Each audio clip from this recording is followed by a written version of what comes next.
there, my darlings. It seems that you enjoyed my little spooky stories. It seems that you enjoyed them. Did you enjoy them? Okay, this is an incredible one. I'm going to add the photo at the end of this. I do believe I've done this video before, okay? But someone has put in the comments, oh, Nikki, tell the story about your mum and the Alps. I think she means Archangel Azrael. So I'm going to tell it again. It is a spoiler for my book, Me, Myself and I, Diver Psychic. It's a little story from that book, and I hope you enjoy it. So here we go. I was doing a dem in, I think it was Devon, and before I was about to go on, I had this real feeling of like impending doom, and I thought this is going to be a really crap night. So I'm like, what is that feeling inside me? It was just this, do you know when you think, oh my God, I've got to go to the dentist tomorrow? It's that feeling kept coming over me, which never normally happens. And I'm thinking, is there going to be a problem with the crowd? Is it going to be a shit night? Blah, blah, blah. So I did the dem and it was incredible, but I still had this sense of something not right. Incredibly, straight after the show, I got a message from my mum's side of her people she married, bunch of losers. Anyway, moving on. Forgiveness, Archangel, Archangel, that girl. And they said that my mum had fallen over and broke her hip. I'm like, I think, you know, I knew there was something that was happening that wasn't right. So I still didn't feel a sense of relief because she was safe, she was in hospital, it wasn't bad, they were going to operate, it was all good, blah, blah, blah, blah, blah. And I'm like, still don't feel right. So the following day, even though I was quite poorly, I decided to drive down to Hayling, that's where she lived. And my brother and my sister-in-law, who I hadn't seen for many, many years, turned up there as well. We reunited there. And then I thought, am I feeling this because I'm being reunited with my estranged brother? And I thought, no, it's not that either. I just couldn't shift it. So this isn't much, well, it is proof of heaven, but it's proof of angels as well. Because we all decided to go and cheer my mum up in the hospital. And, you know, she was in high spirits. She was a bloody nightmare. It is a nightmare for smoking. You know, it killed her, it sort of killed her in the end. And she was trying to vape under the sheets, and I had a video of her vaping under the sheets and all sorts. And we were just having a bit of fun, and she was like tease crap in here and all the rest of it. So she's her normal self, funny, dry, sense of humour self.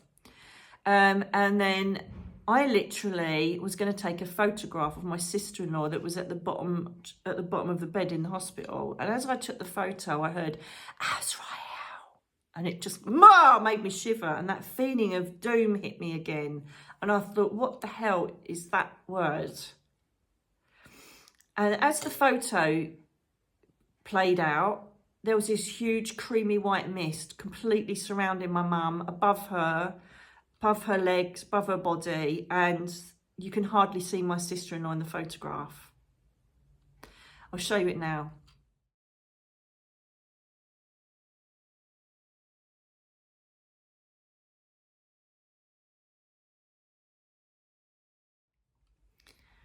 And so I looked at it and I thought, oh my God. And so I quickly took another one and it was clear as a bell. And I'm like, what the hell was that? And what the hell is Azrael? What does that mean? I had no clue. So anyway, we carried on. Do you know when you smile and it's not quite reaching your eyes? I just thought, oh my God, I just don't like whatever's happening.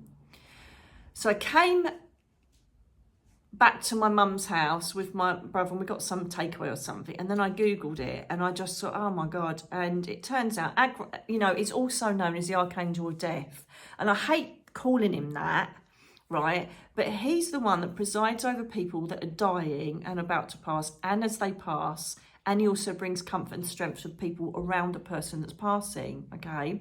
And what he also does is he actually takes the soul up to the spirit world and passes it over to Jeremiah for the life review and for healing.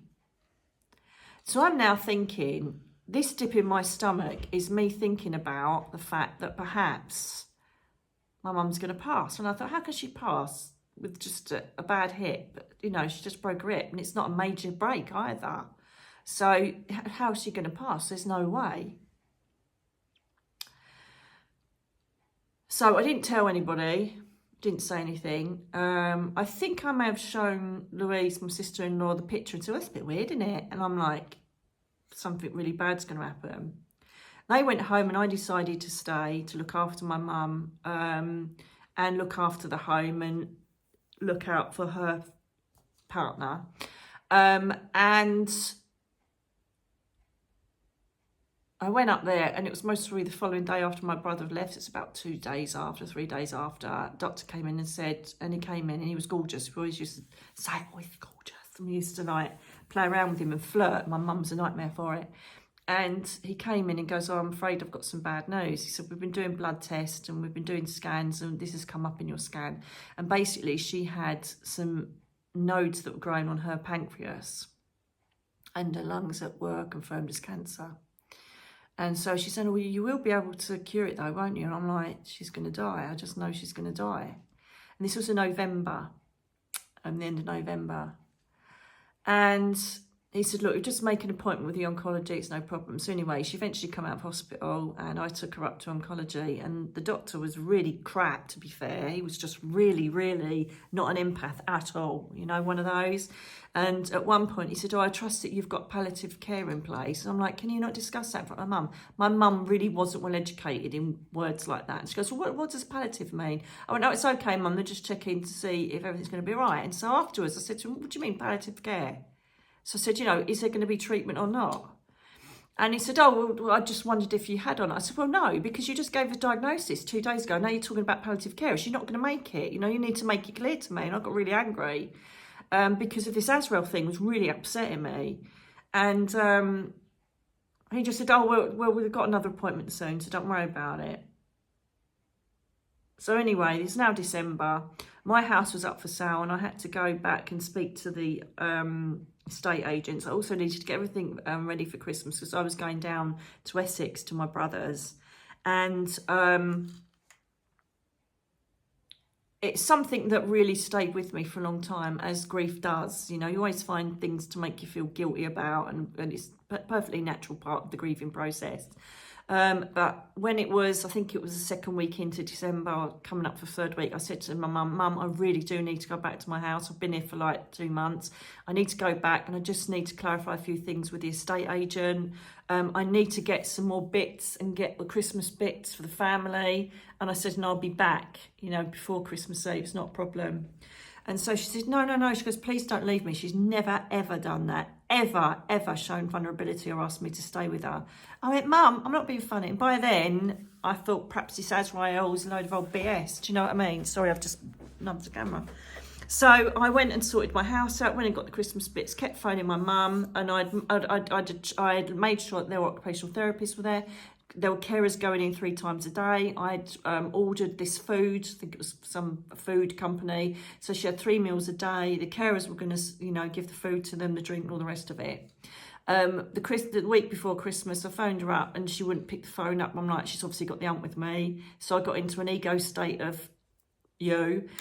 And I just thought she was being lazy and got the hump, which is something that will stay with me for most of the rest of my life. Because then I ended up phoning, leaving a message, going, Mum, I'm not being funny. You know, you're obviously not talking to me. That's absolutely fine. I'm sorry I've left you. I'll be there the day after Boxing Day, and then I'll stay with you for another few months, okay? So just don't worry about it. You're obviously not well enough to come for Christmas. I thought you were going to come with me to Essex. Just forget it. So I went to Essex. Christmas Day, woke up, and that feeling of doom was so bad. It was horrific. And even before we started dinner, I said to Richard, we've got to phone Mum. Rich, we've got to phone Mum, even though we hadn't heard from her for a week. And he said, oh, she won't pick up. I said, no, we need to phone her. How it happened, I don't know. But she answered the phone and couldn't even talk. Straight away, we got an ambulance, and she literally had a heart attack and died when the paramedics tried to move her in the bed. The Paramedics managed to get her back around and take her to hospital, and her partner. The place was an absolute shit tip. They were laying in their own urine. There were nappies filled with faeces. They hadn't had any food, any water or any medication. They'd been completely neglected by the care assistants from Hampshire that were supposed to be there. It was an absolute bloody disgrace. The place was disgusting. All the food was rotten. The milk was out of date within a couple of days after I left. They'd done absolutely nothing at all, which apparently I can't complain about. Yeah, so there's that as well. And we literally dropped everything, drove down Christmas Day, me, my brother and sister, and I knew then all I could feel was Azrael's presence around me, and it was a sense of waiting. My brother and sister had to go back for the children. I stayed there, and literally 3rd of January, I got a call to say you better come in because she's suddenly gone downhill, and I knew she'd passed before I got there because the CD in her car played Mirror in the Bathroom, which I'd never heard before, and the CD player broke 5 years before and decided to play itself. My friend then sent me a video of a mirror flashing randomly in her bathroom, so I knew that she had gone before I got there. Azrael was there, and when my family came, we were there. I had to wait with her until they came, and I finally felt the big swoosh of her soul going up, and then Azrael left me. So that is my experience. So I've gone on a bit with that one, but I just wanted to take you through the human emotion part of it, and the fact that Archangel Azrael had come down way before he was even due to sit with my mum and be with her, knowing that she was going to be passing. Incredibly, she passed with a burst stomach ulcer, absolutely nothing to do with any of her other conditions. And I feel that perhaps she was taken then to stop her going through the agonising pain of dying a very awful death through cancer. So there's a benefit in all of it. I've seen her now. She looks bright, beautiful, wonderful. And I will continue to bring you stories of how she's let herself be known. Anyway, I just thought I'd tell you how I met Azrael and what a beautiful, wonderful angel he is, because he will bring you strength and love and comfort when you're going through the worst time of your life. Call on him. Believe me, he will be there.